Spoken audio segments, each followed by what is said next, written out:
Дастарханың тоқ болсын, уайым қайығың жоқ болсын, пәле жала жамандық бұл үйден аулақ болып, көңіліміз әрдайым жай болсын.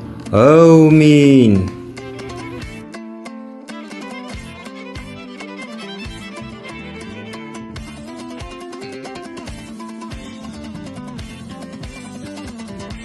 Бүгінгі заман технология заманы. Бірақ қазақтың жаны домбыраның үнімен астасып жатыр. Домбыра жай ғана аспап емес, ол қазақ халқының тарихы.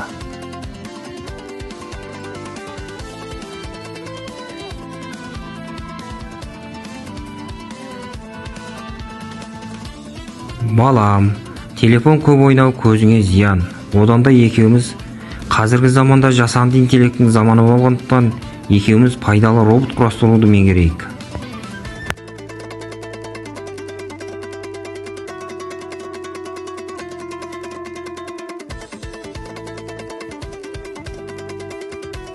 Балаларым, бүгін өзіміз жасаған тышқан мен мысық роботын көрсетеміз. Бұл роботтарды біз мотор, дөңгелек және батарея арқылы құрастырдық. Тышқан робот кедергіні сезсе қашады, ал мысық робот тышқанды көрсе, оны қуады. Осы арқылы біз робот қалай қозғалатын және қалай жұмыс істейтінін үйренеміз. Робот жасау өте қызықты. Болашақта сендер де инженер болғыларың келетін шығар. Қазіргі заманда техника мен технология қарқынды дамуда. Ұлттық құндылық бесікті заманауи форматта жаңғырту мақсатында роботтандырылған жүйе бесікті арнайы механизм арқылы жай ырғақты қозғалыспен тербетеді балаларым. Қызым, қазір саған құрақ құрауды үйретемін. Мұнда ұлтымыздың қошқар мүйіз оюы бейнеленген. Құрақ құрау ол жай ғана тігін емес, бұл дүние нағыз сабыр мен биік талғамды қажет ететін өнер.